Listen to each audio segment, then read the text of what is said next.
Assalamualaikum warahmatullahi wabarakatuh. Ketemu lagi Waalaikumsalam. di episode Discuss terbaru. Kita sekarang ada di satu studio di daerah Guntur, Manggarai, Jakarta Selatan. Tapi sebelum tempatnya kita bahas yang sebelah gua dulu nih, Om ganteng nih. Kita di episode ini kedatangan duo yang baru aja rilis single terbaru, judulnya Tabir, dari kolektif yang bernama Mantra Futura. Halo semuanya. Halo Selamat pemirsa. Selamat datang, Kak. Tristan, Zaki. Halo Mas. Zaki udah meluangkan waktunya nih. Siap. Buat didiskus. Dong. Di sini mungkin kalau mau ngomongin promosi sih lu udah dari bulan Maret nggak sih? Ya, rilisnya ya. Tapi masih hangat-hangat lah ya. Masih bisa dipromosi, dibedah, apalagi liriknya dalam gila. Dari ayat Quran coy. Gila, jarang-jarang nih. Tapi kembali lagi tadi, sebelum kita lanjut, terima kasih untuk Studio 18 ya udah bisa ngasih kita space di sini. Tempatnya di sini ada studio produksi sebenarnya untuk musik, bisa bikin demo, latihan bisa di sini, bikin jingle, iklan segala macam lah. Jadi kalau lo cari tempat untuk produksi musik bisa ke Studio 18. Thank you untuk Studio 18 ya, tempatnya. Nah, sekarang berbalik ke Mantra Futura nih. Tabir, kalau itu diceritain produksinya gimana tuh? Ini kan merupakan single di luar album Human ya? Iya. Album Human 2019. Ya. Lu sebenarnya sempat keluar single Luna pas pandemi, dan ini single kedua setelah rilis album. Ya. Gimana tuh? Karena itu juga kan ini basically single-single dikeluarin di label baru di Saniter. Ya. Prosesnya gimana? Lu dulu kan lu yang menemukan inspirasinya. Prosesnya Tabirnya dah. apa? Tabirnya dulu nih. Tabirnya sebenarnya sebuah proses yang kebetulan ya. Waktu itu inspirasinya mungkin datangnya dari puasa ya, kayaknya bulan puasa ya. Iya. Bulan puasa itu Februari ya. Ya. Kalau nggak salah sekitar segitu. April dong. April ya. Iya.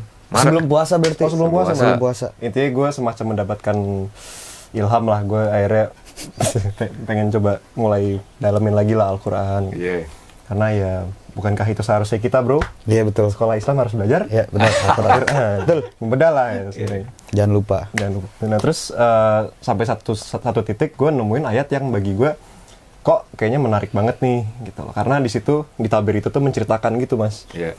Kayak percakapan antara malaikat dan Allah Subhanahu Wa Taala lah. Di ayat Surat Al-Baqarah ayat 30. ayat 30. Jadi di situ dibilangnya malaikat tuh bertanya kayak kenapa sih manusia tuh ibarat kata harus diciptakan, sedangkan sepengamatannya dia adalah manusia tuh mungkin penyebab tumpah darah, penyebab konflik, kerusakan gitu-gitu.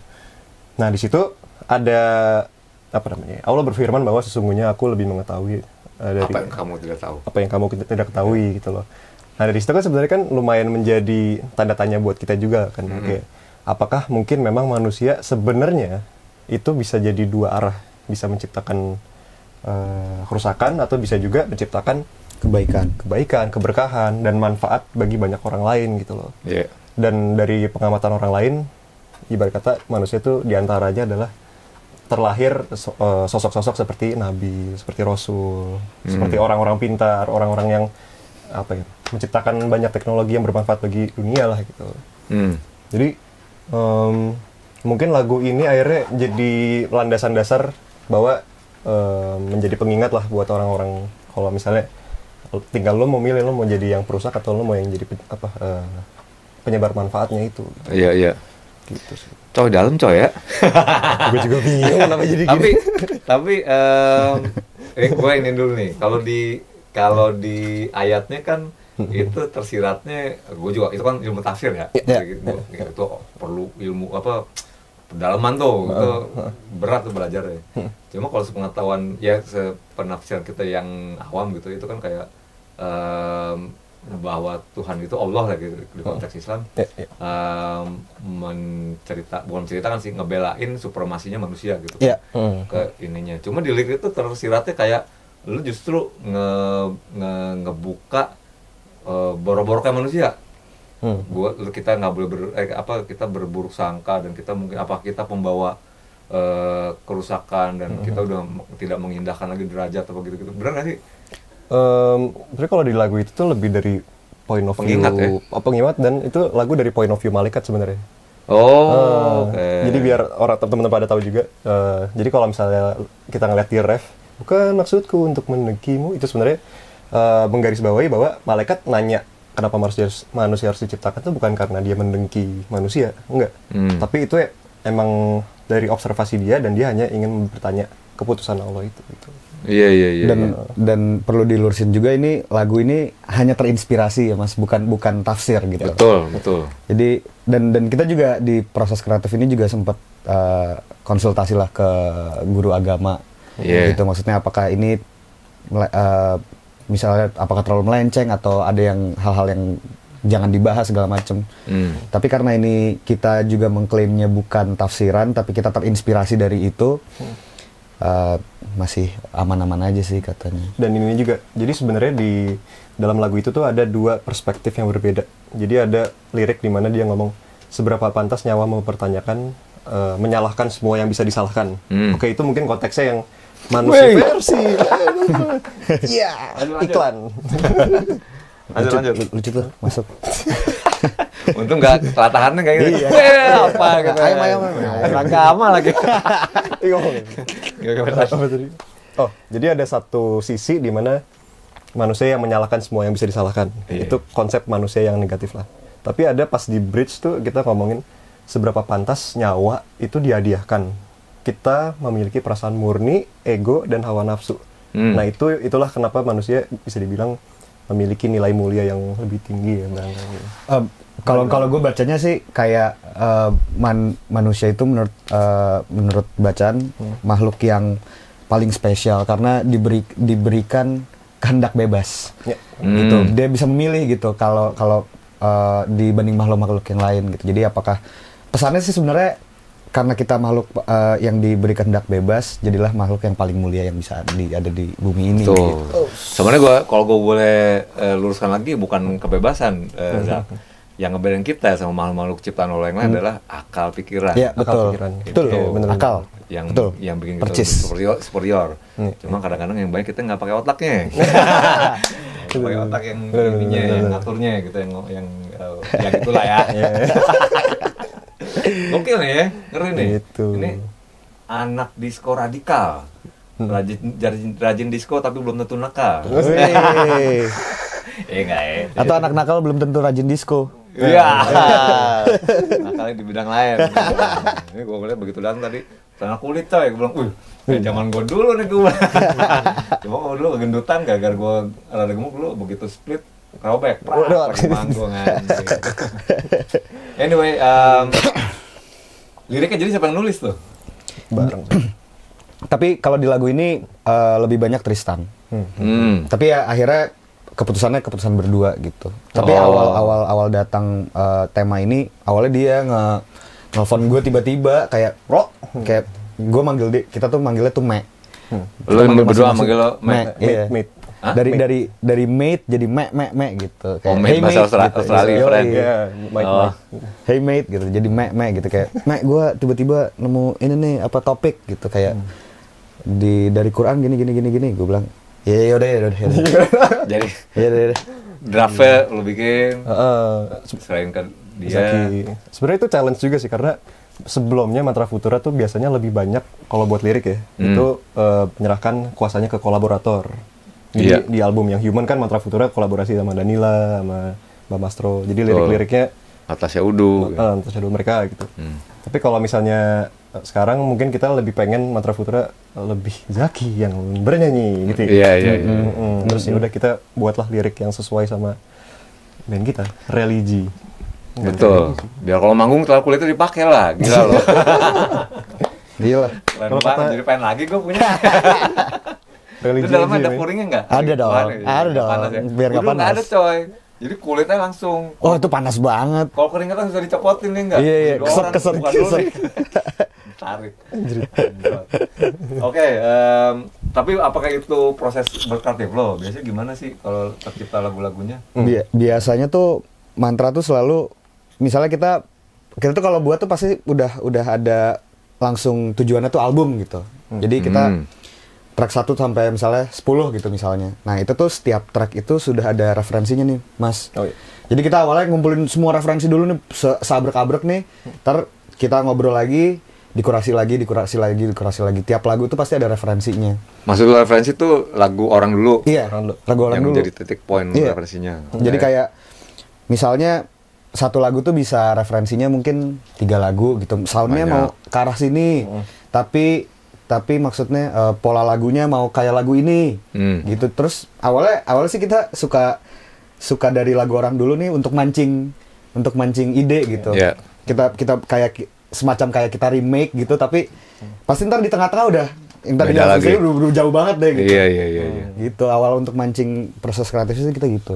Iya. Oke. Dan itu juga terjadi di album Human itu ya? Iya. Itu which is menurut gua kayak lompat jauh dari Solar Labirin 2017. Yes. Ini album ya. Iya. Panjang-panjang lagu durasinya, mayoritas instrumental, ya kan, lebih ajab-ajab lagi. Iya, zamannya. Walaupun ada juga yang kayak apa, Protection Part 1, apa judulnya? Creation Part 1. Creation Part 1, ada 3 episode malah tuh kan lo bikin. Yeah. Ya, yang ketiganya ada di Human. Yeah. Itu juga berangkat dari metode yang sama, lu dengerin. Nah, kalau yang lucu tuh sebenarnya kita metode itu baru kita pakai di album Human. Nih si album Solar Labirin tuh udah pure apa yang ada di otak aja, sama sekali nggak ada referensi spesifik lagu gitu ya. Yeah. Kalau referensi artis mungkin ada dulu, kita pengen kayak Chemical Brothers, pengen kayak Toterhe gitu. Oke. Terus dengerin Hans Zimmer juga gitu. Wah, komposer itu ya buat film kan? Justru sebenarnya Mantra terciptanya gara-gara gua sama Tristan nonton si Interstellar. Gue banyak dengerin elemen sinematik sih di musik lo gitu. Pengen banget. Lo nggak cuma bikin musik, tapi menurut gue lo bikin landscape. Menurut gue ya. Tujuannya sih begitu, kalau nyampe alhamdulillah berarti. Iya. Ya kalau karena gue maksudnya mungkin bisa bias, tapi kan gue ngedengerin untuk ngegali dulu tuh. Jadi gue dengerin, wah anjing ini mah jernih nih. Iya kan? Lu jernih dari awal sampai ada peak-nya, terus akhirnya ada apa namanya ascending-nya kayak gitu-gitu. Obviously itu makanya lu komposer Interstellar yang si Hans Zimmer. Iya, si astronot itu kan? Iya. Matthew McConaughey. Sama ini sih mungkin karena background bokap kan juga orkestra, jadi kayak kita berdua jadi seneng something yang epic, yang megah gitu, yang gitu-gitu sih awalnya. Makanya terciptalah sih materi awal banget yang pertama itu. Iya. Gitu. Lo dari SD ya? Dari TK? Kalau temenan dari TK. Pertama kali manggung SD.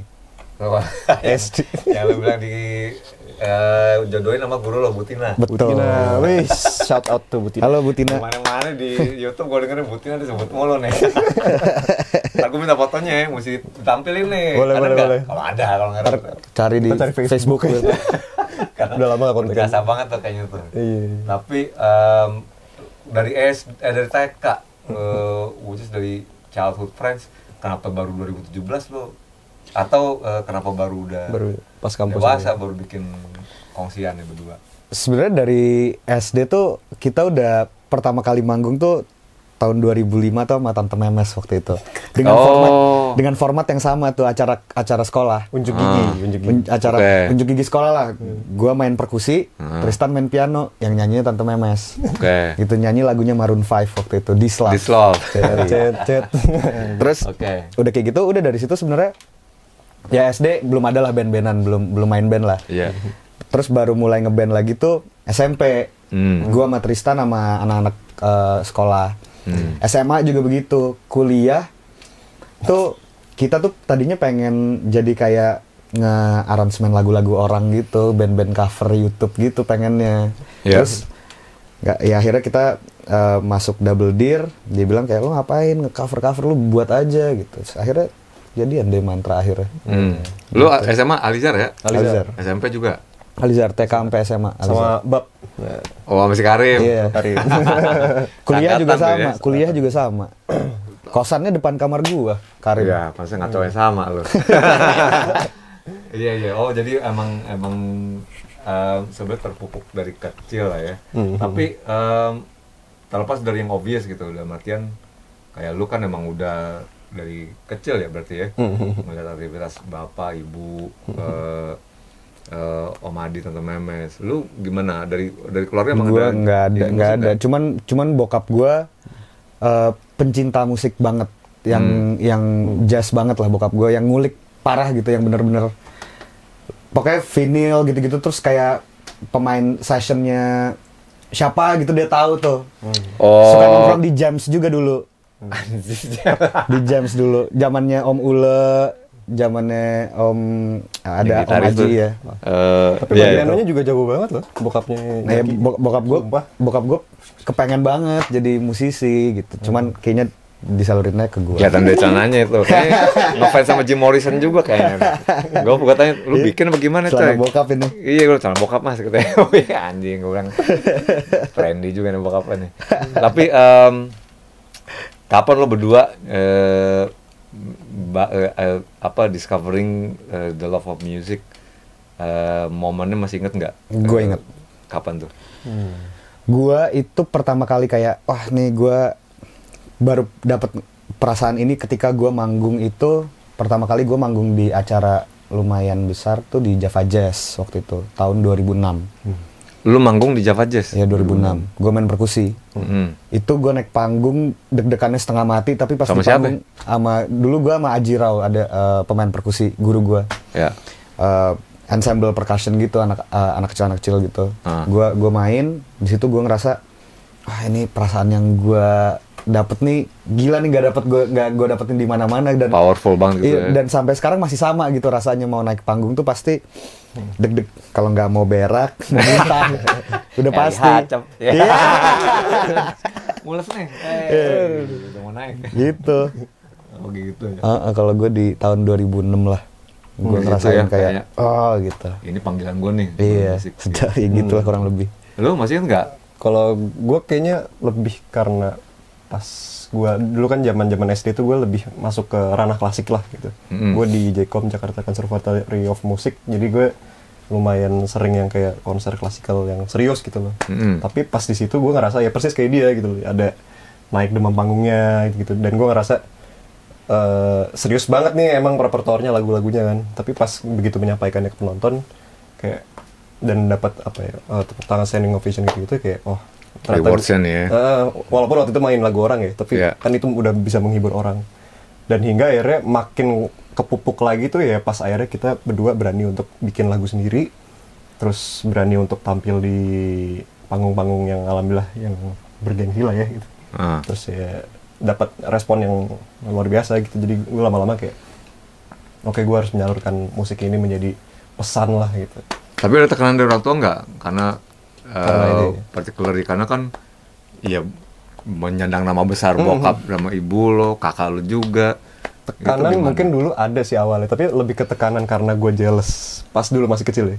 Kayak misalnya gue jealous soal orang ngomongin bokap mulu, musik bokap, musik nyokap, musik Kevin, Viera gitu. Tapi sampai titik SMP SMA gue mulai sadar ya emang gue punya color gue sendiri lah. Gue justru harus bangun ini bersama Zaki. Ya, keluarkanlah potensial. Dulu dia DJ mas, tapi DJ parah. Gue baca. DJ total yang sampai bawa bendera Indonesia gitu. Parah banget, berubah banget ya Tristan pokoknya. Gue lagi enak gak? Sekarang. Tapi fasenya banyak lah gitu, gue ke genre ini gitu. Iya. Tapi yang bikin lo Mantar Putra kan bisa kalau kita ngomongin genre ya, ditaruh di dalam bracket elektronik ya? Iya. Kayak gitu. Itu conscious decision atau emang organically terjadi atau gimana? Karena kita waktu itu ini sih sebenarnya, karena kita waktu itu belajar di Double Deer, Oh. Terus ketemu sound-sound baru nih. Dulu tuh kita nol lah, maksudnya kita tuh main musik tapi nggak ngulik. Gue dan Tristan tuh sama sekali nggak ngulik. Lo cuma perkusi aja. Iya, gue main perkusi aja. Perkusi apa sih? Konga. Ya kalau perkusi ya macam-macam lah, ada konga, ada djembe gitu yang gue mainin ya, sama timbal segala macem. Kalau Tristan tuh kita berdua tuh nggak ngulik sama sekali, kayak alat-alat kayak kita aja baru tahu muk aja baru deket-deket ini. Kayak waktu semenjak mantra lah gitu, nggak ngulik sama sekali lah pokoknya. Terus pas di Double Dare tuh baru tahu tuh ada sound macem-macem nih, kok lucu gitu. Dan akhirnya kayaknya benang merahnya di situ sih, kayaknya ada sound-sound elektronik tapi harus yang apa ya, megah gitu rasanya. Tristan juga ada piano dulu ya? Piano dulu. Terus akhirnya digital music productionnya di Double Dare waktu itu. Yang bikin lo berdua, lo janjian tuh berdua masuk? Atau barengan lo nggak? Kagak. Gimana ceritanya? Tristan tuh salah satu orang paling skip yang pernah gue tahu. Jadi Spontan. antara skip sama nggak pernah mencari informasi sampai beres gitu. Jadi dia bilang kayak, gue mau beli ini synthesizer gitu kan. Anjing, BM. Iya, gue beli, temenin gue dong ke ini, ada nih jual di Double Dare. Gue masuk. Masih zaman ini Kaskus lagi jangan-jangan. Enggak. Zaman enggak, lu tahunya dari mana Double Dare? Dari Instagram. dari temen. Iya, dari temen. Terus masuk, gue bilang kayak kok ini nggak ada jual-jual alat musik sama sekali, gue bilang gitu kan. Terus tiba-tiba yang lucu adalah tiba-tiba ada satu gurunya Double Dare, itu namanya John. Itu ternyata kakak kelas gue sama Tristan di SD. Yang nonton gue pertama kali Tristan sama gue sama Tante Memes. Oh gitu. Gue tahu lu berdua nih waktu itu main SD gini. Terus lu kesini mau ngapain? Gue bilang dia mau beli synthesizer. Di sini nggak jualan, dia bilang gitu kan. Di sini mah sekolah musik, dia bilang gitu. Terus kayak, yaudah lu gue kasih workshop deh gratis gitu, dia bilang gitu. Gue kasih workshop dulu sekali. Ntar lu ini ya, tapi lu masuk ya gitu. Gue kasih sekali gratis deh kelas. Udah akhirnya kita tertarik banget tuh di situ, ya udah akhirnya masuk. Iya. Ya gara-gara Tristan salah info aja sih sebenarnya. Jadi definisi mantra futura lahir. Definisi skip gue tuh lebih maju bro. One step ahead bro. Ada berkahnya. Iya. Aduh. Oh dari situ ya? Iya. Circa tahun berapa tuh? 2016 ya? 2016 akhir. Cepet juga loh, dari ya istilahnya dari zero, terus lu tiba-tiba 2017 udah langsung rilis ini album. Kita belajar tuh 6 bulanan ya? 6 bulanan, terus mereka juga push juga kayak, ayo bisa nih sebenarnya dijadiin. Udah akhirnya kita percaya aja lah. Intens tuh ya, berapa kali seminggu deh? Seminggu sekali cuman. Sekali aja? Cuma seminggu sekali. sekali. Lu nguliknya di rumah tuh, ya kan? baru nguliknya di rumah. Apa sih belajarnya itu? Pro Tools? Ableton. Oh, kalau musik ajab-ajab sih paling bagus itu emang. Enak. Saya palingnya sekarang juga kan Ableton ya. Iya, Karim Ableton. Oh gitu. Begindang. Tapi dorongan untuk kayak berkoalisi dan kebentuk Mantra Futura tuh keluar dari mana tumbuhnya? Inisiatifnya gitu. Mungkin ide awal lebih dari Double Dare-nya nggak sih?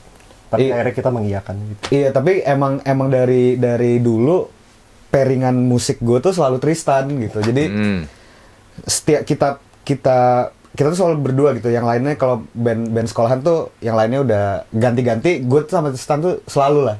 Selalu biji ya. Selalu bareng. Kayak biji di kotil emang. Ya kurang lebih kayak gitu. Orang-orang suka nanya Tristan di mana ke gua bilang gua bukan ini, gua cuma temennya aja, gua bilang kenapa harus nanya ke gua. Gua pernah nanya gua di mana sendiri. Tristan juga pernah nanya Zak gua di mana. Mana gua tahu gua bilang. Gua nyasar di tol. Biasa skip. Gua pikir bangun di hotel sebelah ada cewek, anjing gua di mana nih? Lebih skip lagi. Itu masih mending kalau di waktu itu nanyanya kita mau iring-iringan ke pengen survei kampus lah gitu kan, iring-iringan nih, set. Maksudnya tol Serpong belok kiri ini dari Citos, dia lurus, set. Kita udah beda arah nih. Dia tiba-tiba nelpon, gue di mana? Ya nggak tahu, gue bilang, orang lu ngikutin gue mestinya.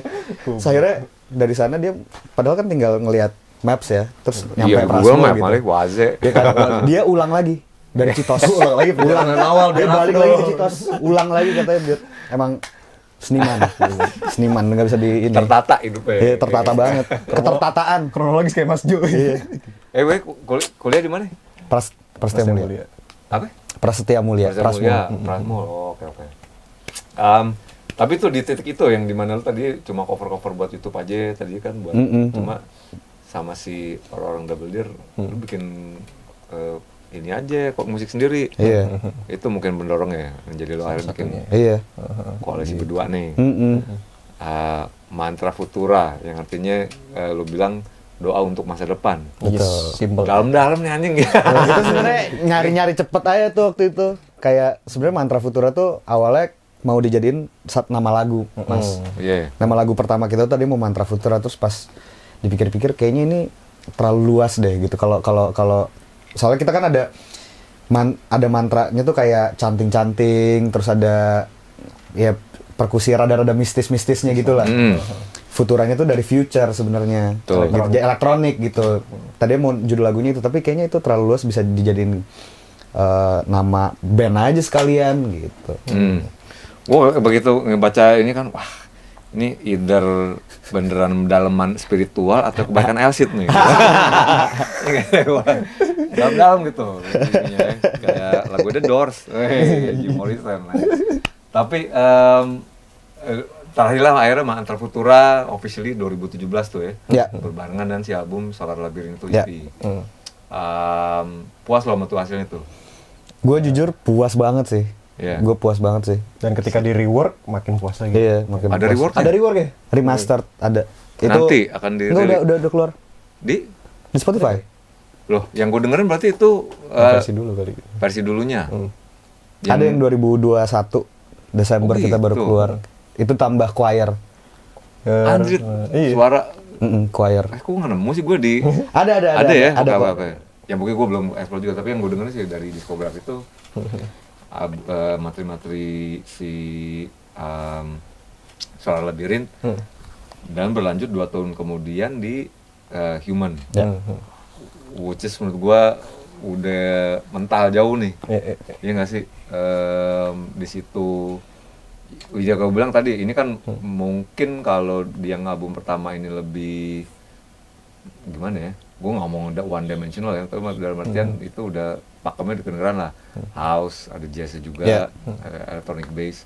Tapi yang kedua ini ke Human, gue ngedengerin wah anjing lu udah layer, tekstur, landscape kayak gitu. Apa tuh yang what happened along the way? Yang ngedrive lu untuk ini udah kayak ekspansi ya, seharusnya memang band kayak gitu kan. Itu berarti ada pertumbuhan kreativitas yang sehat gitu kan.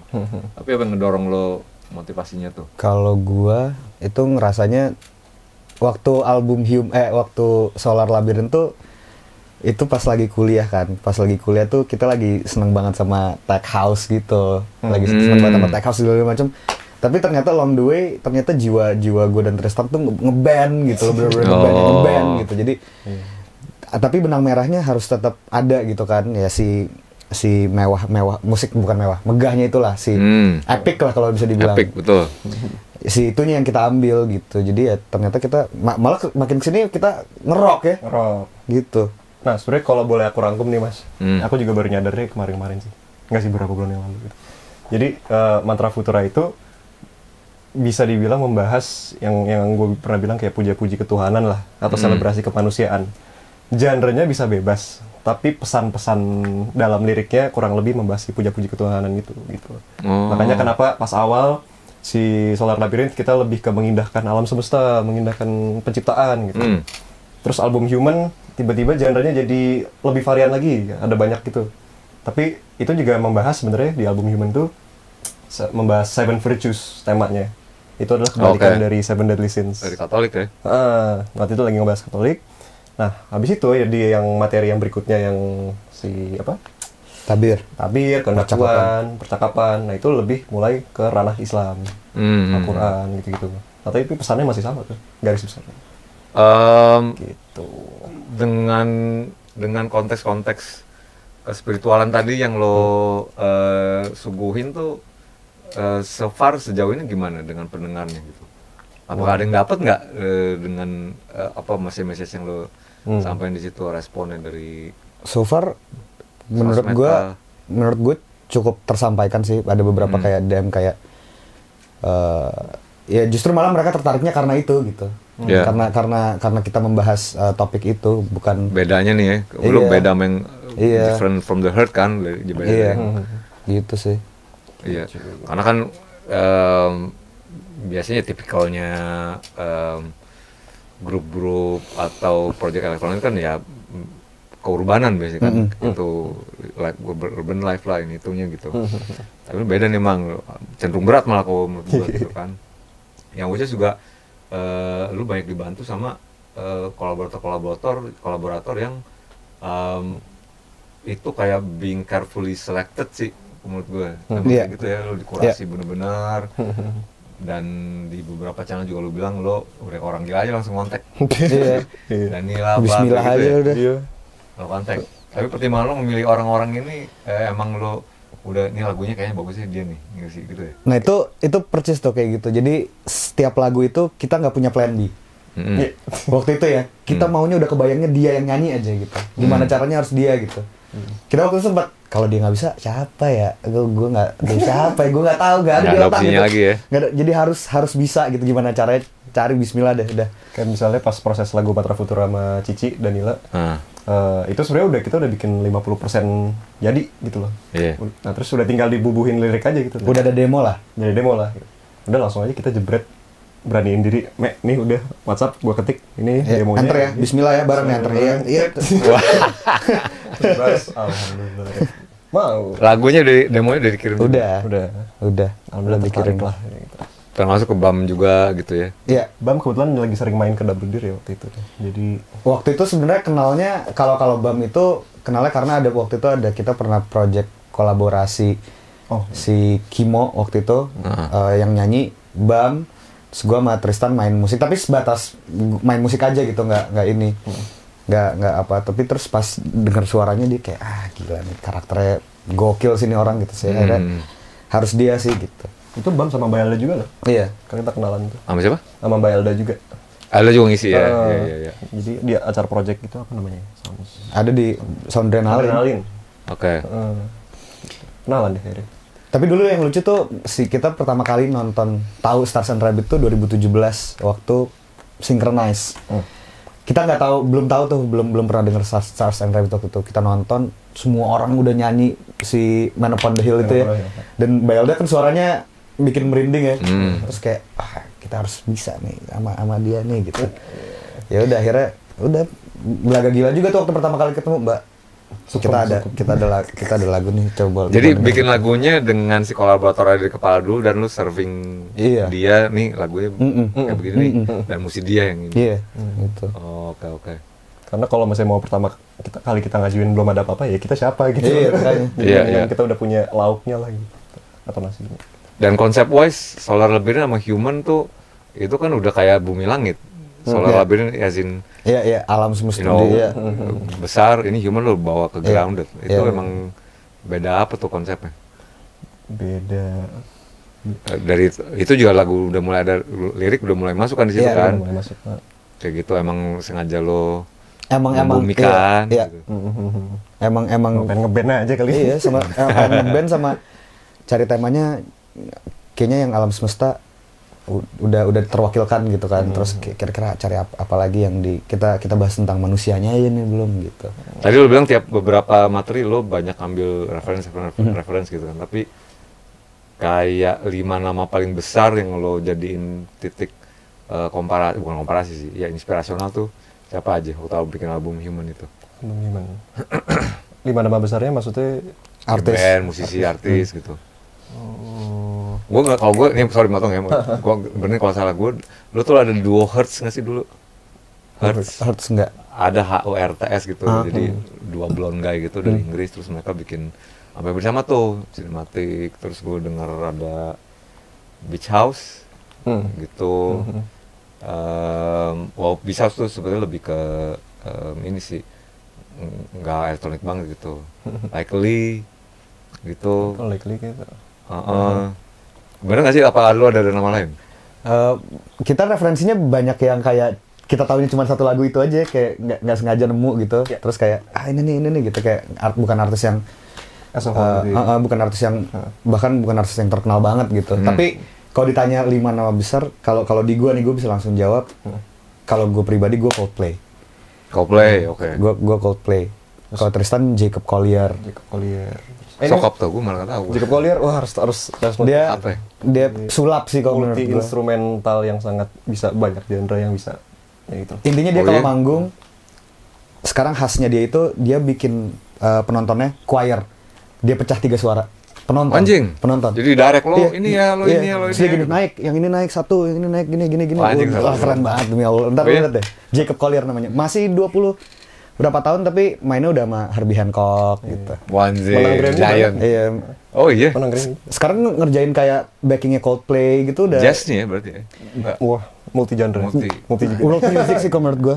World music sih dia jatuhnya lumayan. Oh, ntar gue check out tuh. Multiverse sih dia. Jacob Collier. Iya. Jacob Collier. Tuh dia lagi ditempel banget sama artis-artis gede. Lagi sering banget tuh dia ngerjain belakang panggung artis gede. Mungkin Pop. Hah? mungkin itu juga kali jadi salah satu inspirasi kita kayak ini artis yang dia bisa mengerjakan banyak genre gitu. Iya. Itu sih. Iya. Genre agnostik lah. Iya kan?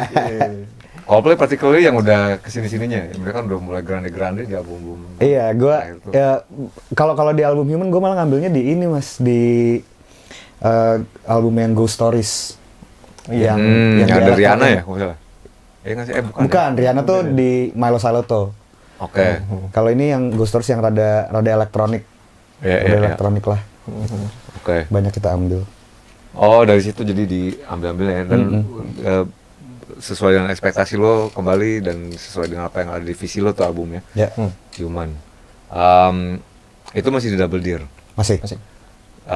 Yet you've changed course to another label Ya. along the way. Itu kenapa tuh? Pindah ke Sanitar.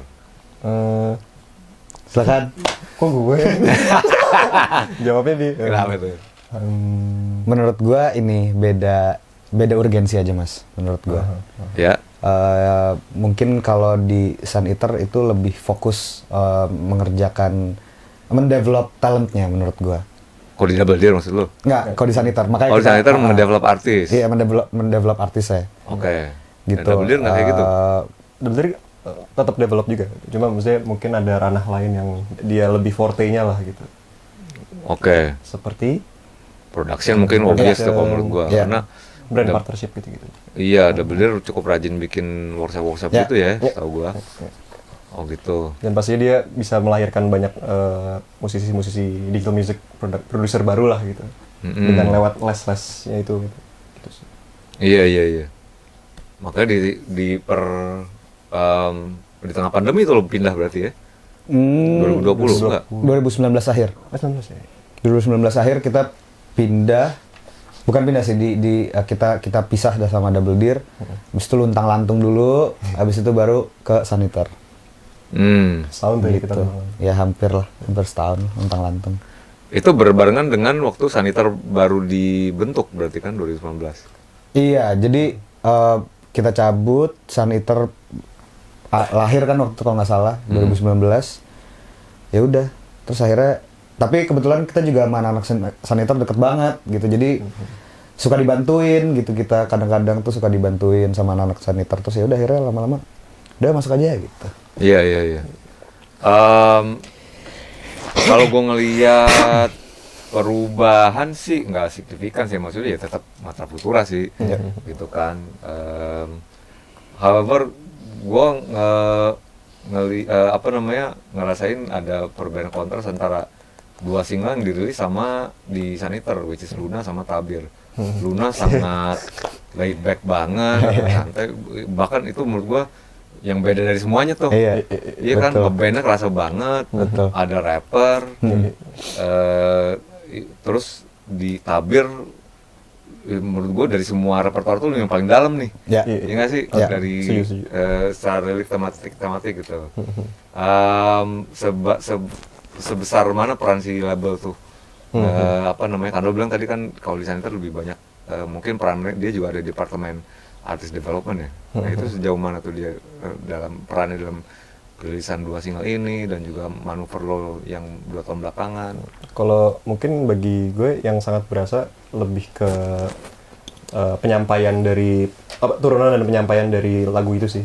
Oke, ini mau visualnya lebih dikonsepin lagi, lebih diarahin lagi. Terus misalnya setiap kali performance lebih lebih ada lah, maksudnya gambaran kalau misalnya visualnya mau kayak gimana juga.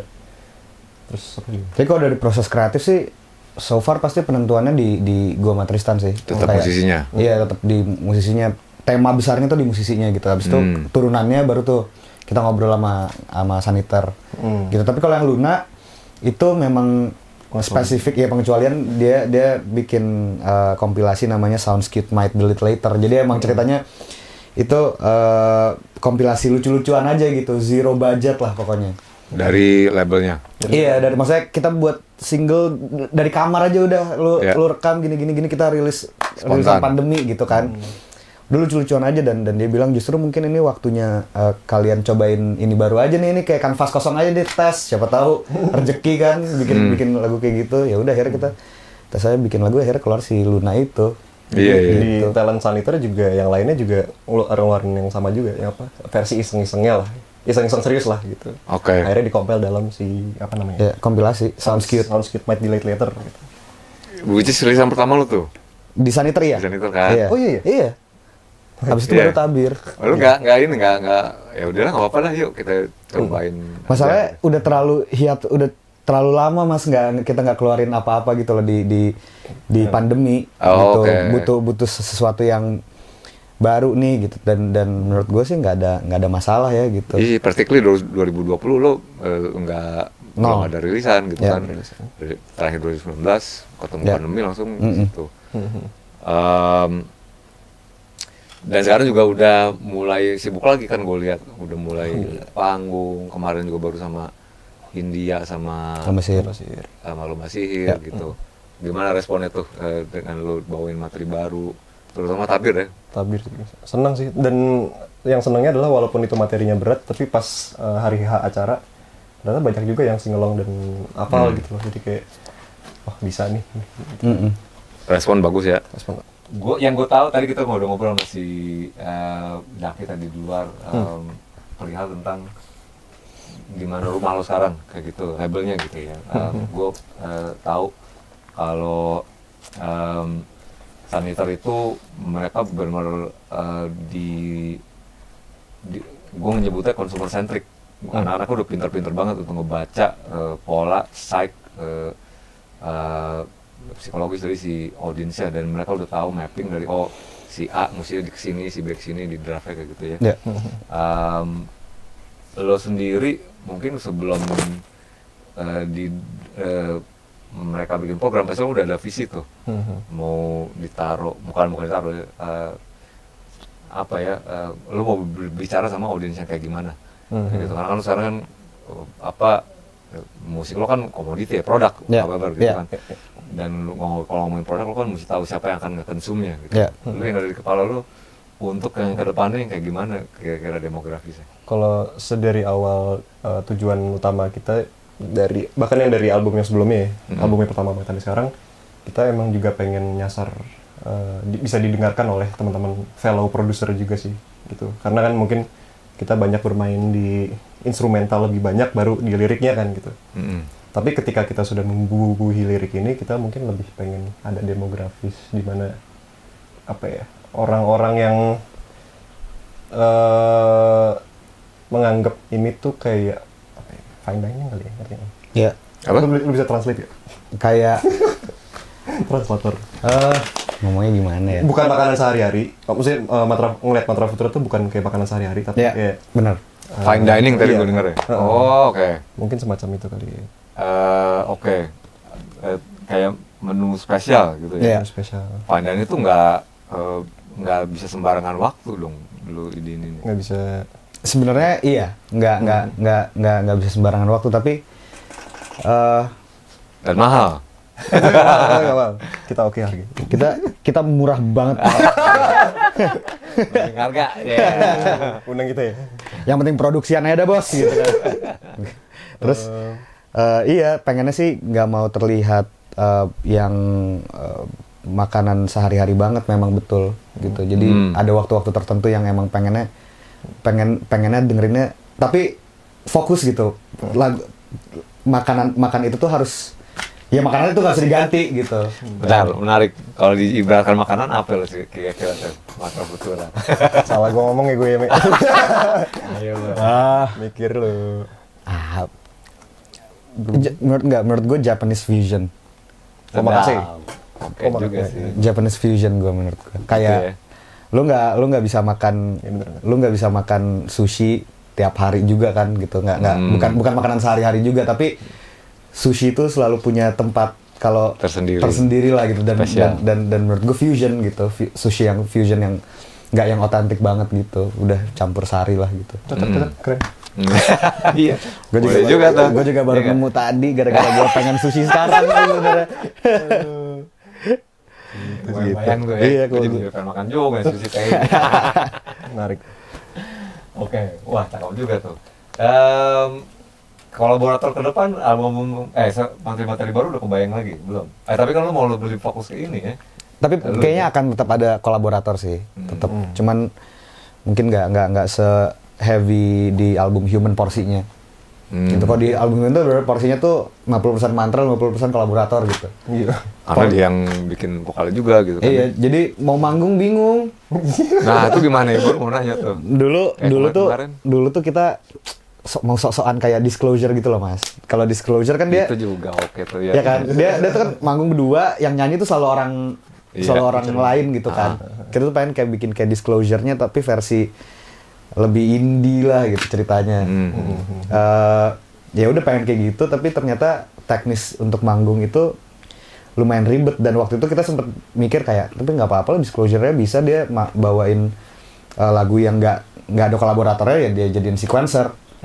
Gitu tadi tuh mau kayak gitu kita, cuman ternyata nggak ngangkat juga gitu, tetap butuh frontman gitu untuk bawain vibe panggung lagu kayak mantra. Selama ini jadi sequencer kalau main. Nggak, sekarang kita sering banget sama Natasha Wudu. Yang di bawah tuh. Iya. Atau si Agatha Priscilla. Iya. Atau Priscilla. Itu di Saniter juga kan, mereka ini kan. Iya. Ya terus juga kan kebetulan lu personil lomba sir juga ya. Dia bisa nyalek kayak gua nih gitu. Oh, itu sudah muter aja udah di situ. Di situ itu aja ya. Iya. Udah kebayang tapi siapa-siapanya kolaboratornya. Dan Kasih tahu nggak? Coba aja. Pengennya sih Kang Arman Maulana. Pengen banget. Pengen banget tuh. Pengen banget. Hampir. Nggak tua-tua. Iya, parah. Iya kan, gitu aja mukanya. Pengen banget tuh, cita-cita banget. Iya ya. Kenapa tuh? Aduh, dia menurut gua sama-sama orang Sunda lagi lu kan? Iya. Menurut gua dia apa ya? Suaranya udah pastilah, cuman dia dah. Lu denger suara, iya udah pasti dia gitu. Terus nggak bisa gua. Dia tapi bisa. Terus gue denger musik si Gigi yang itu apa? Judulnya yang panas-panas itu, pusing apa ya? Nakal. Iya. Nakal. Pusing. Soalnya ada pusing-pusing liriknya. Iya sih, Nakal itu menurut gue rada-rada timur tengah sedikit gitu loh itunya. Iya sih. Fantasinya yang gitu. Menurut gue keren nih kalau misalnya kayak gini pakai suaranya Kang Arman. Kayak seru banget nih kita bikin epic gitu. Iya. Gitu. Apalagi akan lo rubah dalam artian elemen baru yang bakal lo tawarin nanti kira-kira teaser gitu. Di album baru nih. Lagi dalam proses nih atau gimana? Dalam proses ya. Pasti kan. Udah gatel lo pasti lo. Iya kan? Jujur ya udah pengen rilis lagi lah. Iya kan. Tapi itu hint awal yang kita bisa kasih ya pastinya gambaran dari materi dan album berikutnya lebih mengarah ke alternatif rock gitu kali. Alternatif rock. Yang berikutnya. Sama kita next single kita tuh nggak pakai drum ya. Masa? Iya kan enggak dong. Lu lebih banyak nyanyi? Iya, jadi ada lumayan. Cuma ngajak Jowan ngedrum. Bawa drum di motor, Mas John, shout out. Jadi ini terkoneksiin dengan salah satu road manager kita ya bareng-bareng. Betul. Jowan Pedia. Nanya apa, jawabnya apa Z. Iya enggak? Tapi lu bakalan lebih banyak nyanyi nanti ya? Kayaknya di semua lagu gue akan. Lu ngomong rock ada drumnya dong musinya? Ada, tetap ada yang main. Organiknya lah gitu. Iya, pasti ada. Tapi kalau yang nextnya maksudnya ada satu lagu yang kayaknya nggak pakai drum sih, yang benar-benar karena gitar akustik, piano sama sama orkestra gitu. Harusnya rilis tahun ini. Iya, harusnya bentar lagi rilis tahun ini. Single barunya nih. Single berikutnya. Yang bakal jadi indikasi gimana warna album berikut. Ya. Iya. Berapa persen sih udah jadi sekarang? Sampai poin ini? Kalau album kan sebenarnya rencananya tahun depan, Mas. Kalau album. Sebenarnya kita udah ya masih 50% lah, Mas. Draft tuh udah lumayan banyak tuh. Draft tinggal dilanjutin lagi Tematik aja. juga udah ketemu tuh. Udah. Tematik udah ketemu juga. Udah. Wis. Lari lagi nih. Perlu di spill apa jangan? Intinya masih dalam koridor agama Islam. Wah, ngeri nih Jack. Lu bakalan tau nggak lo yang misalnya keren siapa bawa kayak Ya ada ide nggak Mas buat kolaborator gitu siapa tahu dari penyanyi Sufi gitu Jack. Ada ide nggak Mas? Iya penyanyi Sufi keren Kayak sih. Pearl Jam sama siapa sih ya Divider sama Nusrat Fateh Ali Khan gitu. Iya itu keren sih. Atau siapa ya? Yang penyanyi Insya Allah. Ini Zain Malik. Zain Malik. Maher Zain. Gue juga lagi suka banget sama Opik, Mas. Opik nih lagi dengerin banget Opik nih. ya. Iya, gue lagi suka banget sama. Gak mau gua loh. Gue baru tahu Dialova ternyata lagu Opik kan. Ya. Dialova iya. Dialova tuh Opik dulu, abis itu baru di remake sama Once. Dan yang Opik lebih Timur Tengah keren banget menurut gue. Iya, mau lo masukin itu deh, menurut gue Middle Eastern influence ya. Iya. Gue bilang gitu. Kalau di dulu gue sempet konserin band-band dari Syria men. Jadi namanya Tuareg, ada daerah gitu di Syria. Mereka padang pasir emang bukan Bohemian apa namanya? Gypsy padang pasir. Mereka jauh dari civilization, terus bikin gitar itu gitar bikinan gitu dari kaleng. Terus wah keren deh, pokoknya ada nama bandnya Tinari Wen. Oh tahu Tinari Wen. Yeah. Pernah tampil di kayak musik kayak sering lah. Iya. Kalau manggung tuh pada jubah-jubah terus rame-rame kayak gitu. Iya itu sih kalau gue. Tapi gue penasaran juga jadinya kayak gimana nih mantra futur yang berikut sadis. Manggung tuh lo ada ini nggak sih gini konsep itu kan menurut gua nggak akan lebih impactnya akan lebih kerasa kalau dengar live di live terutama dengan konsep tertentu kayak gitu kan. Dream gig lo di mana tuh venue-nya yang deserve untuk musik lo dimainin? Kita punya satu dari dulu tuh kita punya satu mimpi kalau di Jakarta ya. Tuh di planetarium kita pengen banget. Wih cakep sih. Di tengah gitu visualnya tuh full satu dome gitu. Iya. Di tengah penontonnya keliling. Takis lah. Pengen banget. Belum pernah ada loh. Planetarium. Kemarin ditawarin di U20 loh. Gue belum cerita aja. Kapan tuh? Di spill. Di mana U20? U20, Urban 20. Di mana tuh? Ini kan ada G20, ada B20, ada U20. Yang acara pemerintah itu loh. Oh, terus ada kayaknya di planetarium. Mungkin mau dijadiin tempat venue buat show. Tapi kayaknya kita nggak jadi, Me. Nah. Ayo planetarium. Aku belum itu. Iya, pengen banget. Planetarium itu setahu gue, tapi ini di Inggris ya. Ada band namanya Spiritualize. Si Jason Pierce namanya pokoknya. Dia kalau manggung pakai baju astronot terus gitu. Terus pernah tuh konser tapi planetarium di London lah. Gitu. Di sini belum ada. Iya pengen banget. Sambil orang lihat atas gitu kan. Iya, gue bisa ngebayangin lu manggung di kayak Tomorrowland gitu sih. Wih. Coachella bisa gitu. Gue kalau Coachella party banget men. Party banget tapi. Kalau gue dream festival gue sih Glasgow sih Mas. Oh iya. Iya, lu boleh sih. Fuji Rock. Iya, Fuji Rock juga. Best performance venue sejauh ini di mana kemarin lo?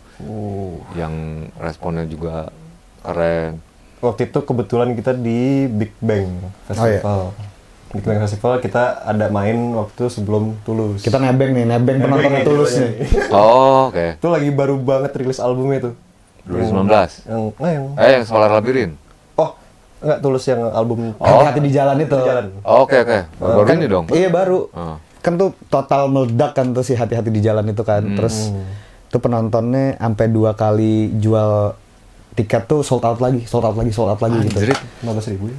Iya, 15.000 apa hampir 20.000 gitu yang nonton. Terus lucunya pairingannya itu Tulus dan Mantra gitu. Lumayan, wow. Jauh kan gitu Yeah. dan makanya ini harus dimanfaatkan nih penonton Tulus. Jadi tapi ternyata Di mana venue-nya? J-Expo. Di J-Expo. Expo. Tapi ternyata surprisingly cukup banyak yang tahu, terus sambutannya gila banget. Maksudnya sampai ada yang DM kayak, "Kak, baru sekali nonton baru tahu gini. Makasih ya nunggu Tulusnya jadi nggak terlalu ini," gitu. Sudah customer acquisition cost. Anjing. Jadi apa yang ada ROI-nya ya, return on investment. Ada. Tapi kalau gue paling berkesan mungkin kalau di Jakarta itu ya Big Band. Kalau gue satu di waktu itu kita pernah main di Secret Gig gitu di London, Mas. Oh iya? Iya, namanya So Far Sound nama acaranya. Itu Secret Gig gitu yang nonton nggak tahu siapa yang main. Gimana ceritanya tuh lu bisa ke London? Jadi nekat aja sih. Jadi waktu itu kita pernah main di So Far Sound Jakarta. Jadi So Far Sound ada di beberapa kota gitulah. Kita main di sana, terus tiba-tiba ada yang di London. Akhirnya kita dihubungin lah sama So Far Sound Jakarta ke So Far Sound London. Dia bilang kayak, "Oke, masuk," gitu. Terkurasi lah gitu. Udah akhirnya kita berangkat ke sana. Yang nonton paling nggak cepet paling ya. Nggak nyampe. Ya mungkin 70-an lah gitu. Tahun? 2018. Oke. Itu kita berangkat ke sana. Itu gue baru tuh ngerasain yang namanya apresiasi gila-gilaan tuh di situ menurut gue. Padahal belum kenal banget sama musik lo mungkin. Iya, dia khusyuk gitu nontonnya. Terus abis kita manggung tuh bule-bule tuh melukin gue sama Tristan gitu, bilang kayak thank you ya. Kursi udah hacep nih. Nah bisa jadi. Gue menanya dapat dari mana gitu. Pagi-pagi kali. Iya. Anak sendiri nih gue bilang. Oh tapi ternyata apa namanya mereka Apresiasi tinggi. Iya, sampai meluk gitu, sampai meluk kayak thank you ya gini segala macem gitu. Kayak your music so wonderful, bla bla bla bla gitu kayak. Oh, baru tahu. Itu mah. Gue rada curiga nih. Di mana manggungnya? Aduh, London di mana ya? Pokoknya ruko, sudah naik ke atas gitu. Jadi random audience, random performer gitu loh. Sama siapa aja tuh lo? Ada band London juga, band London. Satu band London, satu lagi Soloist London adalah. Kayak ini ada nih dari Indonesia. Dari Indonesia. Udah. Masih nggak nyangka juga deh, wah anjing. Jauh-jauh. Iya. Ajep nih. Iya. Besoknya nonton Kendrick Lamar. Iya, besok. Oh gila anjir. Hampir tinggalan kereta lagi. Lo kalau ngomongin skena elektronik di lokal di Indonesia gitu, lo apa namanya, lo track back ke ancestornya nggak sih di kita nih? Kalau dulu kan mungkin kalau bisa kita tarik ada, tapi elektronik juga gede-gede banget sih scene di sini sebenarnya. Tapi dulu kan, dan biasanya kalau memang ada itu pasti progenitorsnya dari yang lebih ke extreme music gitu, maksudnya kayak Coil gitu kan, dia masih industrial. Yang gue inget dulu yang eksplorasi elektronik itu justru lebih banyak ke artis mainstreamnya gitu. Taruh kayak Faris RM atau yang pop sih kan, yang Trolly Bells lah gitu ya. Kayak gitu. Lu banyak nyuri juga nggak dari mereka inspirasi? Belum. Tapi dengan kayak kamu ngomongin kita malah kita suka banget sama ini. Kita terinspirasi juga sama Krisya. Oh iya. Krisya juga oke. Krisya yang banget apa? Sendiri. Iya, sendiri kok. Itu piano depannya tuh itu Tristan kena banget tuh sama dia waktu itu bawa yang dari ayat apa kursi dari surat Yasin ya? Ada satu lagu dari ayat kursi. Surat Yasin, iya. Terus makanya itu yang terinspirasi kita juga berusaha buat ngambil inspirasi dari Al-Quran lah. Gitu. Ada tuh gue yang apa? Aduh, teknologi itu. Yang badan diikat apa? Di era 90-an ya? Aduh, lagunya. Oh iya. Jika surga dan bukan itu. Tapi itu juga sih. Krisya juga kan lumayan religi gitu kan ininya. Pokoknya nih lagunya nih.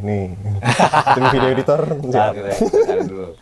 Tapi Krisya itu di dekade 80-annya lagu-lagu pop, new wave elektronik itu meledak loh. Ya. Album kayak Hibi Pura-Pura, Ya. Nona Lisa dan apalagi ya, Aku Cinta Dia itu karena gue udah di era gue lagi kecil ya. Dengerin tuh belum groundbreaking menurut gue. Iya. Kayak gitu. Gue inget lagunya, sorry mas, gue inget. Yang mana? Nyanyiin. Akan datang hari nanani kunci. 3 tangan dan kaki dikunci ya. Iya. Itu. Oh, berapa, Blas? Oh, berapa? Puluhan tahun berapanya? Oh anjir, oh ada ya? Ada. Gua- Yasin. Iya kan? Bener kan Ustaz Yasin? Dia ada, terus ada nempel di film biografinya Chrisye juga. Gue nangis tuh di situ, banjir. Anjir, oh gitu ya? Dia kalau nggak salah take-nya berkali-kali nangis juga kan tuh di film itu ya diceritain kan? Iya, sampai nggak bisa ngetik, terus akhirnya baru bisa. Saking dalam itu lagu lah. Gitu. Iya, karena kan sekarang eranya di mana menjadi Indonesia tuh digaungkan banget kan, Iya. kayak gitu. Even sekarang kalau kita ngomongin industri musik secara global gitu ya, itu kayaknya apresiasi global industri tuh lebih tinggi kepada lokal atau bahkan ethnic act yang ngebawa warna-warna Iya. dari negara sendiri. Iya. Iya kan? Iya. Kita ngomongin aja kayak gue nggak tahu lo aware sama ada dua namanya Gaber Modus Operandi. Tahu. Itu main di itu kan?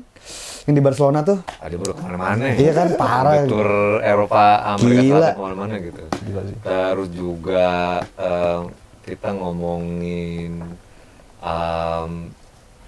kalau ngomongin Jepang udah nggak usah diomongin lah ya, mereka dulu udah bangga dengan kejepangannya gitu kan. Anyway, pokoknya yang ditarik yang mau di highlight itu adalah apa namanya aksi-aksi yang justru membawa kelokalannya mereka begitu. Lo aware nggak dengan fakta ini dan apakah jadi pertimbangan lo untuk nggak tahu orangnya menjadi etnik atau mengambil pengalaman etik mungkin? Sangat sih mas, maksudnya kita dulu bahkan si Sun Eater itu sempat bikin satu kata yang menggambarkan mantra tuh pengennya Neo Nusantara. Wih sadis. Gitu, jadi makanya di lagu Tabir Ini masih juga, di plan rencana strategi plan ini maksudnya? Jadi sebenarnya nggak harus jadi etnik, tapi kita selalu masukin satu elemen Indonesia lah di setiap lagu. Kayak Tabir ada kecak. Oh iya ya? Terus di single berikutnya, Tapi maunya gitu subtle gitu, nggak mau yang ini banget gitu. single berikutnya mungkin ada rindiknya yang dari Bali juga. Memang ada di agenda lah ya? Iya. Oke. Karena yang ya polanya kayak gitu sih, yang kayak apa ya, maju dengan konsep yang udah memang besar. Ya kalau rock and roll gitu misalnya, gue kan si Brana kan di situ, tapi kalau untuk nembus ke pelataran internasional udah berapa ribu band yang udah kayak konsep kayak gitu kan, jadi susah sulit. Justru kalau kamu maju dengan warna lo sendiri yang cuma dari negara lo, itu bakalan jadi pembedanya gitu kan. Setuju. Satu lagi nih, lo aware nggak sih sama homeground act di ya, lo kan semua domisili Jakarta ya, homeground act yang ada sekarang kayak gitu, band-band yang kita semua udah rightfully so udah tahu sekarang band yang udah anjing semua, bagus-bagus semua, parah keren-keren banget semua. Tapi lo perhatiin nggak ada yang jadi favorit lo dan jadi worth to mention di sini? Gua sih Bara Suara, gua suka. Sekarang udah sama Jack. Oh, yang baru? Iya, yang baru. Oh. Emerging gitu. Bahkan Bahkan di bawah lo mungkin gitu. Oke, gen Sebentar. kalau yang baru Raisa Anggiani, gue baru tahu tuh. Bab kan istilahnya. Bab juga. Kalau Iya. Bab. Iya kan. Bab sih lu nyampe men. Jenius. Ada lagi nggak yang gituin? Mas gue pikir gue berkaitan dengan akan yang gue tanyain berikutnya nih. Tapi jawab dulu deh gitu. Gue tuh lagi dengerin siapa ya?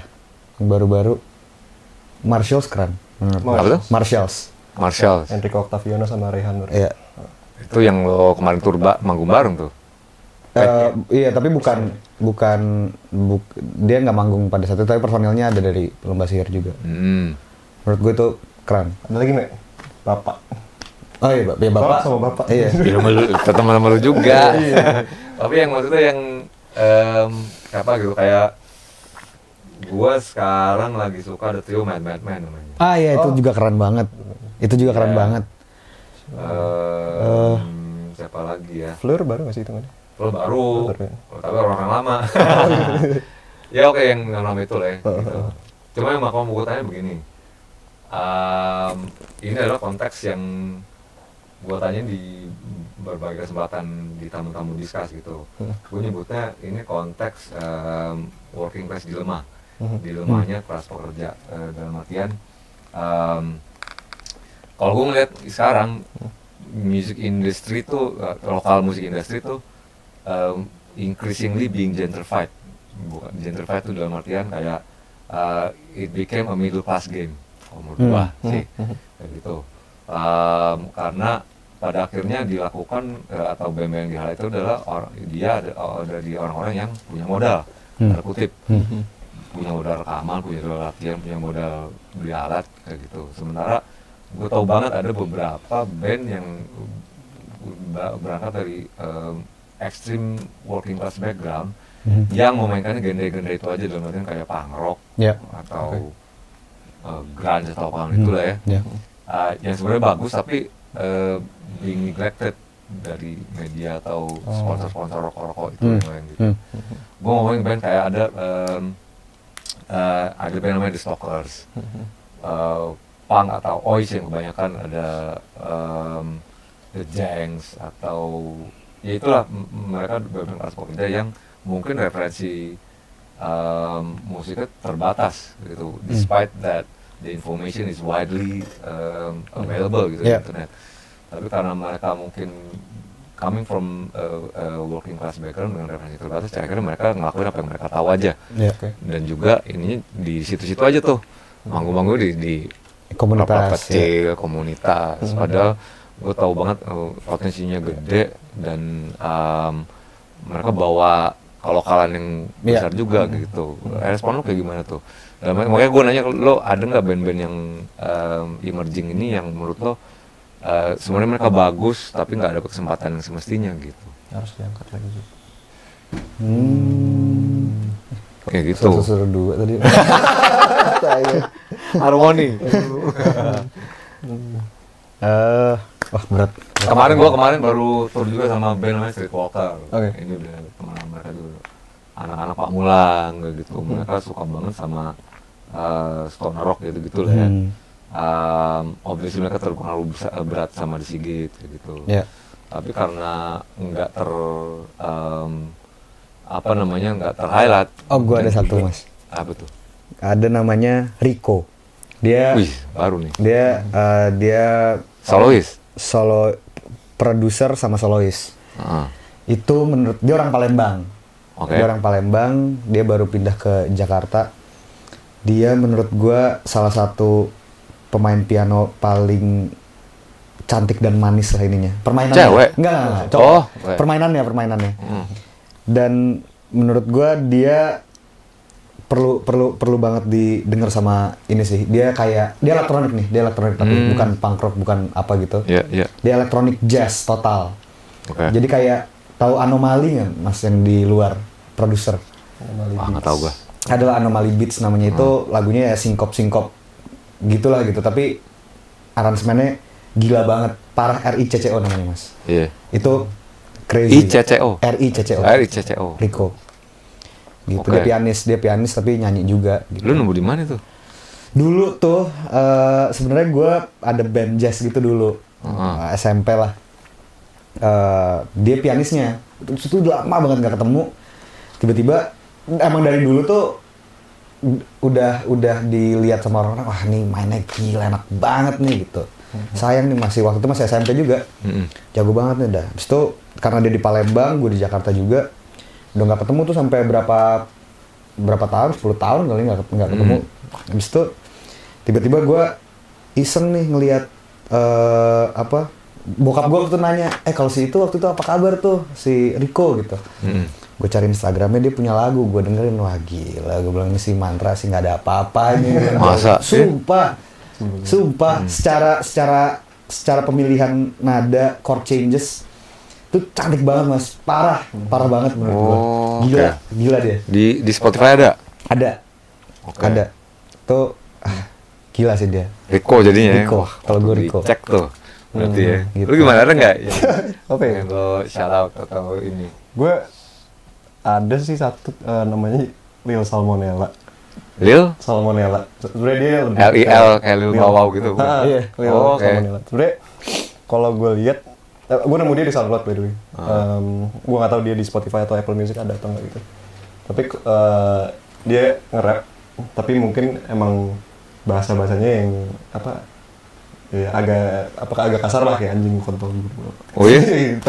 tapi pas gue lihat di Instagramnya gitu, pas dia manggung ya the market is there gitu loh, dan rame gitu, seru banget gitu kayak kelihatan. Tapi nggak tahu deh, misalnya ya mungkin itu yang bisa diangkat. Sama scene hip hop sih mas. Scene hip hop. Rapper Setuju kita, gua. rapper kita keren banget. Gue ada Buset. satu favorit gue namanya Rosie Snap dari Papua. Men. Oh. Anjing keren banget ini. Dia ada yang kayak nge-rap itu kayak rhyming itu yang rentetan gitu loh, yang dari kayak dalam sekian menit bisa berapa ratus kalimat kayak gitu. Gila. Insting juga keren mas, tau nggak Insting? Insting belum dengar gua. Ada itu rap dari Tim siapa tuh? Tuan 13 bukan? temen Tuan 13. Oh, oke. Tapi itu juga Westwell itu gitu. respect. Iya. Gila. Itu maksud gua kita kalau ngomongin daerah kan banyak banget ya di daerah, cuma karena faktor lokasi jadi nggak kesorot gitu. Padahal sentralisasi di Jakarta terus di Jakarta lagi. Walaupun sekarang media udah banyak yang terutama di Bawah Maroko juga sih akhirnya mulai nyorotin ke yang daerah-daerah nih gitu, which is good thing ya menurut gue, positif banget karena menurut gue udah waktunya dikasih platform ya. Bikin gue yang lo ke Bali pernah nggak sih main? Pernah lah ya. Pernah. Itu gila sih kalau di Bali itu sekarang. Skenanya banyak. Sama temen gue si Rio Tantomo bilang masa depan musik Indonesia ada di Bali kak. Setuju banget lah gue bilang begitu. Cuma ternyata gue bilang iya sih, emang iya gue 2 jempol sih. Diverse juga. Kita pernah ke ini, ke acara noise. Genre noise. Oke. Iya. Iya, kalau biasanya kita menghindari itu yang dicari itu si feedback itulah segala macam. Tapi Iya. waktu itu yang paling random tuh Yang ada mainnya pakai Nintendo DS nih mas. Dicolokin ke ikan mati, jebret. Ikan mati. Terus? Ya udah kayak pakai listrik gitu kayak kayak modular gitu. Tapi ke tanaman, ke apa, tapi Ini ke ikan. Ke ikan gue bilang, Andre. gila. Siapa namanya? Gila. Jaga-jaga. Yang sama ikan bukan jaga-jaga, tapi salah satunya jaga-jaga itu juga Di Bali tuh ya? di Bali. Itu sih gue baru tuh sekali tuh masuk tuh. Iya. Dan penontonnya kusyuk gitu ngedengerin. Wah, gila. Dia dari Jepang tuh masalah kan, genre noise kayak gitu tuh. Iya. Gue pernah lihat ada yang satu artis pernah ke Jakarta juga, main drum doang sebenarnya kata-kata. Iya. Terus sampai wah naik meja gitu kayak keributan sendiri gitu. Drama dihabisin deh tuh si snare. Iya, kayak merkosa. Iya, percis. Kayak merkosa gitu man. Ini orang apa sih gitu kan? Ya mungkin buat yang nonton ini ya gitu. Cuma gue kayak performance art lah, performance art gitu. Iya. Dan lucu gitu kayak penontonnya tuh tahu, kayak penonton penikmat yang waktu itu gue datang ke festival itu tuh, acara itu tuh tahu gitu bagian peak lagunya tuh di mana tuh kayaknya tahu gitu. Jadi kayak bagiannya gitu. Masih analyze gitu. Oh di sini ya gitu. Ininya peaknya tuh di sini, refnya tuh ini ya gitu. Iya. Baru nyampe atau kata-kata Iya gitu. Sama sih gue juga itu udah kayak performance art sih. Iya, setuju gue. Keren banget tapi menurut gue. Maksudnya itu sudah nyampe aja udah. Guanya kalau gue nggak suka artinya guanya nggak nyampe gitu. Iya, bener. Lo kebayang nggak Mantra Putra akan di push sejauh itu, se ekstrim itu? Mungkin nggak? Kita lihat lah. Tapi mungkin bisa lucu juga ya kalau ada menjadi Part of noise, part of ambience gitu. Iya loh, ini arahnya collab loh. Iya. Dan collab yang nggak disangka-sangka lagi. Makanya Cross platform, cross setuju format. banget. Setuju Iya banget kan, gue. cross disiplin. Lalu gue bilang makin gila sih sekarang, apalagi kalau udah ngomongin tentang strategi marketing ya, Ya. apapun itu, mau brand yang kreatif gitu lah, kreatif fields, makin nggak kepikiran otak, makin anjir aja Iya, gitu. iya. Kayak crossover yang di luar yang si Bring Me The Horizon sama siapa? Baby Metal ya. Kalau nggak salah. Kingslayer tuh. Wah itu Iya, si gila. Bab kemarin rilis album kasih kanvas, anjir gue suruh ngelukis orang kan. Iya, si Bab tuh, si Karim rilis albumnya kemarin, Momo itu, packagingnya sama kanvas men, sama Iya. cat akrilik sama kuas. Oh. Jadi lo disuruh sambil dengerin ya gambar deh ini lo, perasaan lo sambil keren. gini. Si anjingnya gue bilang kepikirannya kayak gitu. Kayak udah beyond banget lah. Emang. Kayak gitu. Mungkin aja dia gitu. Kalau lo ngomong tadi fine dining, mantra putra sama apa gitu. Lo punya itu kan, keren brule. Brule. Jualan bos. Kalau enggak mantra putra sama makanan Hewan. hewan. Yang kayak gitu tuh kocak lagi. Iya makanya. Iya kan. Atau makanan hewan sama brule, Me? Iya, ntar kita buat brule Tapi buat fine anjing. dining ini lah, apa kan dia bisa ngajak kerja sama malu. Iya. Bikin satu menu yang berdasarkan lagu lo. Oh. Ide bagus. Ya kayak sekarang kan kayak ada Namas Dining tuh yang dia bikin gastronomi gitu yang kayak makan rendang tapi dari kayak cuman bola gini doang, pas dimakan rasanya rendang, terus ada kayak macem-macem lah. Iya. Gua tahu Bentuknya tuh. apa, rasanya apa gitu. Ada yang apa kayak dari bola udara terus dalamnya asap terus dipecahin terus lo makan gitu. Iya. Itu nggak salah restorannya salah satunya pernah ada di Gunawarman tuh. Iya itu Namas, Di situ ya? Namas Namas ya, Namas dulu ya? Dining. Yang punya Andrian Ishak. Dulu masalah dulu studio latihan tuh namanya B Studio. Tahu. Sebelahnya Ya, Ya, sebelahnya. Bis. Wah, anak lama nih. Pernah lagi di situ. Pernah. Dulu ada sekolah juga itu kan. Iya. Iya. Music school. Iya, makanan tuh. Gue tadi mau ngomong apa ya? Oh, gue pernah nih, kayak dikit nih. Gue di Singapura pernah nyaris mau masuk di restoran yang lu nggak tahu apa yang disajiin dan dalam gelap gulita gitu. Jadi, Anjay. Kayak omakase gitu dong. iya, jadi lu diikat matanya, terus lu bakalan tahu apa yang diiniin. Cuma ya udah, surprise aja lu makan. Kok siapa gelap gulita? Jadi di luar tuh kayak gedung mati gitu. Gue udah ditawarin sama temen gue, mau nggak lu makan gitu? Anjing bayar mahal, rugi juga ya kan? Ini kan ntar gue dikasih daging apa kan? Iya. Cuma maksudnya agak gitu lah. Iya. Makanan sehat, maksudnya proper gitu. Cuma konsepnya gila juga tuh. Itu sih udah jualan experience aja sih mas gitu. Iya. Kayak gitu kan. Mungkin bisa jadi konsep yang berikutnya. Makanya tuh, lumayan. Nama Mas Kuko, saniter. Kayak kita gitu ya. cross industri. Cross industri jadi. Yang beyond. Siap lah kalau gitu. Jadi single baru lu itu yang tadi akan keluar kapan tuh kira-kira? Akhir tahun. Kuarter 4 lah ya. Akhir tahun ini ya. Ya. Masih berdua, maksudnya dalam artian lu nyanyi dan Ya. Ya. kayak gitu ya. Ini belum sama kolaborator belum. Oke, tapi kayak yang lu bilang tadi konsepnya mungkin lebih ke organik, alternatif rock, ada elemen di situnya, akan beda lagi dengan yang udah terjadi sebelumnya. Iya. Tapi masih dalam benang merah yang sama lah. Which is? Puja-puji ketuhanan dan selebrasi kemanusiaan. Kenapa penting banget sih buat lo? Ketuhanan kemanusiaan. Biar kalau ditanya orang gampang aja. Nah, tapi apa kalau ada kejadian spiritual, revelation, mau udah hampir mati mungkin, enggak. dihampiri malaikat maut. Serem banget. Sebenarnya lebih ke pokoknya yang kita sampaikan tuh harus pesan baik sih. Nggak mau yang kotor-kotor atau jahat gitu. Negatif. Pesan lagu negatif tuh kita nggak mau. Makanya kita di Human tuh kita ambilnya aja Seven Virtues gitu, bukan Seven Deadly Sins-nya gitu. Oh, oke. Gitu. Karena kayak kalau gue keluarin lagu-lagu negatif, gue dimarahin nyokap gue. Tapi apa ininya? Itu maksud gue apakah udah terlalu banyak negatif elemen di Enggak juga sih. Enggak juga sih. environment atau Mungkin kalau gue sih mungkin karena gue kebetulan nyokap gue tuh holistic practitioner. Nyokap gue kayak self healing gitu, terus kayak nyokap gue tuh ngajarin buka kelas ikhlas, kelas bersyukur, gitu.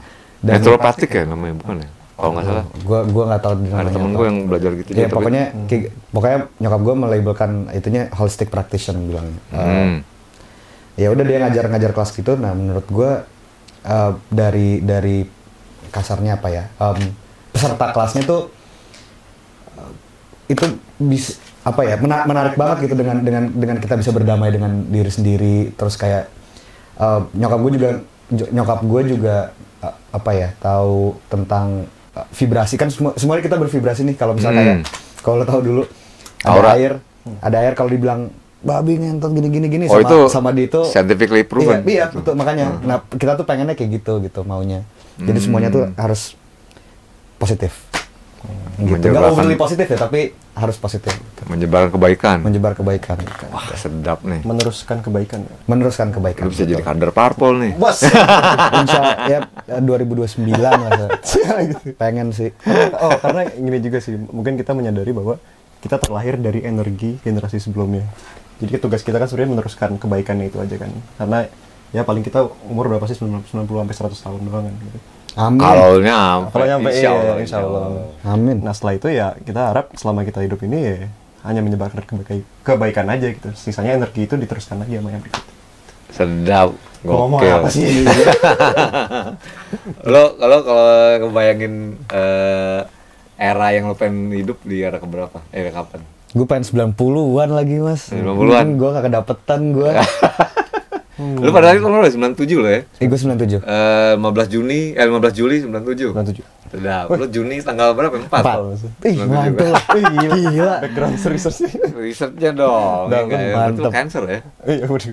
Lo Gemini. Yoi. Sionya kerbau. Sio Kerbau. Iya, nomor rekeningnya Nyambung sih. Nyambung sih Gemini sama Cancer nih kalau kerja bareng. Oh iya. Iya. Artistik, Gemini juga ekspresif. Iya tapi 90s oke sih. pengen banget gue. Gue gede di zaman itu dan album-album penting musik rock terutama alternatif itu di situ Iya, semua. gue pengen ngerasain hidup tanpa ada sosial media sih. Gue pengen tahu rasanya gitu. Iya. Kayaknya merubah semua ya. Ini semua bahagia gitu. Ya gue nggak tahu juga apakah bahagia atau enggak, tapi pengen tahu aja karena Nongkrong sih. iya kan, kultur nongkrong. mau banget gue itu. Iya. Gue tuh dulu ada yang namanya kayak habis kuliah dari jam 3 sore sampai jam 12 malam. Even gue inget dulu ya, anjing jadi nostalgia gini. SMA gue Sabtu, dulu kan SMA Sabtu masih sekolah ya. Kelar tuh jam 1 lah gitu. Itu gue masih pakai seragam, main sampai jam 1 malam di Menteng. Dulu anak-anak SMA dulu nongkrong di Menteng tuh. Kebut-kebutan, narik-narikan gitu. Pakai baju SMA Jack, sama di situ ntar lo masih ketemu anak SMA lain, kagak pulang. Nah, itu kita nggak dapet tuh kayak gitu ya. Jadi masih sampai malam. Nggak dapet. Nongkrong sampai subuh, baru pulang tuh masih pakai baju SMA.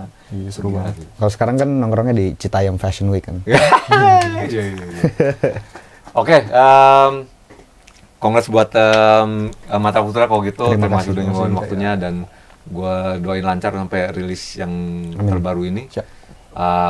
Album-albumnya juga ya. Siap. Dan dengan dibukanya maksudnya protokol kesehatan juga udah mulai longgar kayaknya kan. Lu juga udah banyak main. Baru dari Lampung tadi. Sama Mbak Zihir ya. Berikut kapan sih kira-kira Mantap Putra manggung ada lagi nggak? Di festival yang ini Pesta Pora kita main. Pesta Pora ya. Pesta Pora kita main. September ya masalah. September Pesta Pora. Jadi atau kalau mau cek Spotify di Mantra Futura, di Instagram juga ada ya? Ya, Instagram Mantra Futura juga. Instagram Mantra Futura juga, tinggal dicek tuh, di follow, di support band-band lokal kita. Karena cuma lo doang yang support. Lo rilis fisik nggak sih kemarin? Enggak. Human? Enggak. Jadi online aja? Udah keburu keluar. Gimana yang berikut? Ada rencana? Pengen sih, kita pengen rilis banget aja. punya Iya betul. Bukti nyata lu tuh nanti. Bener-bener. Ya enggak? Saniter tolong. CD lah minimal, kaset. Gila gue gak nyangka kaset sekarang harga lebih mahal dari Wah, sekarang lagi banyak banget nih kan yang bikin kaset nih. Ih, kaget gue. Band-band indie. Gila, kaset bisa lebih mahal dari CD tuh gue gak nyangka sih. Itu unprecedented buat gue, anjrit. Jadi mungkin lo bisa pertimbangan tuh untuk rilis CD atau rilis fisik lah kayak gitu. Juga terima kasih buat lo semua sudah 18. Terima kasih juga Mas Levi udah ngasih tempat di sini. Dengerin terus Mantra Futura, tungguin albumnya, tungguin singlenya juga albumnya nanti. Oke. Kalau mau cek Discuss juga ke Discuss Media di YouTube juga tersedia. Silakan follow kita biar AdSense nambah terus. Oke, terima kasih. Kita ketemu lagi di edisi berikut. Assalamualaikum warahmatullahi wabarakatuh. Ciao, thank you.